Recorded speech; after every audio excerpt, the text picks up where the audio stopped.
Who wants this? Are you all right, Isaac? No, not really.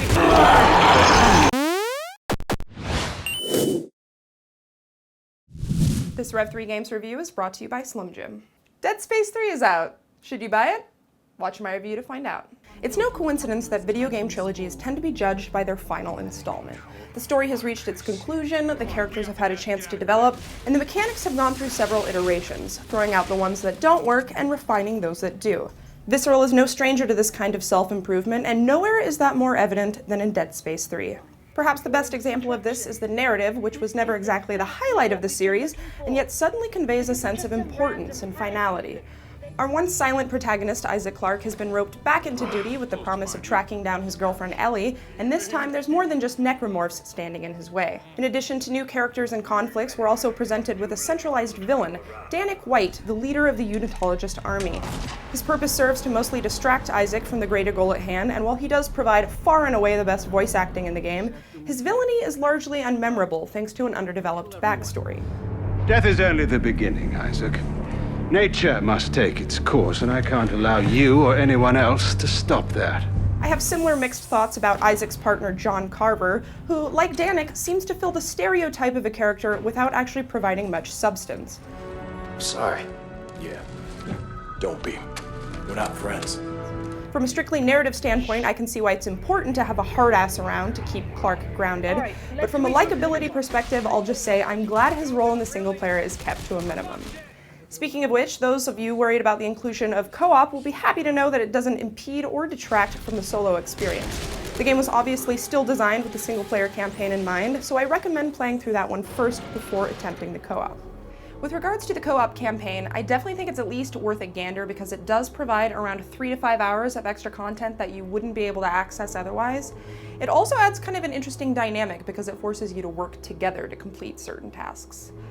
Mostly, though, it's just a lot of Carver screaming in your ear. You think you can handle it from here? Yeah, Clarke. I'm not an idiot. And be sure to lock the injectors down tight. I don't want them popping off in mid-flight. Asshole. Even without the co-op campaign, the game is still overflowing with content.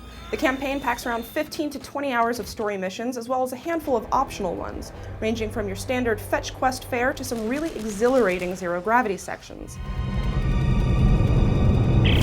Isaac, where are you? I recommend taking advantage of all the optional missions if you can, because the backstories are often more interesting than the campaign itself, and the resources you earn by doing them will really help you out later on. Oddly enough, the optional missions are a big part of the reason I'm able to excuse some of the game's more obvious shortcomings. For example, microtransactions. Now, rather than adding arbitrary upgrades to weapons, players can visit a weapons bench to craft new ones, either from scratch or from blueprints. This allows for an endless number of combinations, so you can craft, say, a Seeker rifle with a stasis mod on it to slow down your enemies, or a gun with a Tesla core to throw them on their backs when they get too close. All the resources you need will drop naturally from fallen enemies, and you can deploy scavenger bots to gather resources for you, which is especially useful in wide open areas. Conversely, the game also offers microtransactions, giving players the option to purchase resources or weapon upgrade slots directly with cash. It's a desperate grab at trying to make a few extra dollars on top of the already $60 entry price, but truthfully, it's largely ignorable. By making regular use of the scavenger bots and completing all the optional missions, you'll most likely have collected enough resources to wield at least 2 ultra-powerful guns by the game's end. Those guns can also be dismantled and rebuilt at benches, so your resources are conserved. Furthermore, many of the blueprints that come pre-installed in the game, though cool, are completely impractical. I can think of very few instances in the game when a grenade launcher would be in any way helpful. Overall, though, I really liked the addition of weapon crafting to the series. I think it's satisfying to use, it's encouraging of experimentation, and it makes New Game Plus mode all that much more enticing. It's worth noting that even with all the extra bells and whistles, the core gameplay experience is still very much unchanged. The only new additions are the ability to now roll, dodge, and take cover, none of which are as important as the game wants you to think. Dodge and roll are both utterly useless, and taking cover is only really necessary when fighting human enemies.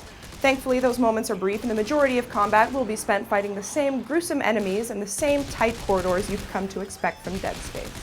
With regards to environments, I'm pleased by how well the game seems to have adapted to the outdoors. If John Carpenter's The Thing has taught us anything, it's that winter is terrifying, and in the case of Tau Volantis, it really works to the planet's advantage. The low visibility factor keeps things unpredictable and scary, and the ice mountains make for some very tense, repelling sections. Of course, most of your time is still spent indoors, and even so, you don't reach the planet of Tal Volantis until a few hours into the game. The rest is spent wandering around in space. The pacing and the level design are superb as always, and the music has been given a notable upgrade, interspliced with some very bone-chilling sound effects.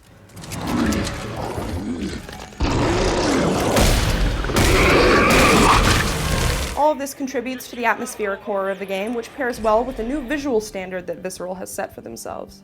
The cutscenes are cinematic, the set pieces are gorgeous, and everything looks polished to a T.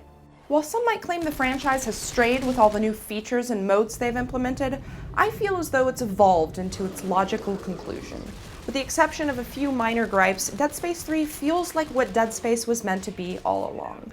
It's a final and fitting ending to one of the best action horror franchises of this generation. I give it a 5 out of 5. Alright, well that is my Dead Space 3 review. I hope you didn't hate it. As always, if you have any questions about the game, feel free to leave them in the comments below and I will try my best to answer them. And of course, if you have been playing the game already and you have thoughts on it, let us know what you think. In the meantime, Dead Space 3 is out. What are you still doing watching this? Go! Leave! Now! And subscribe for more videos.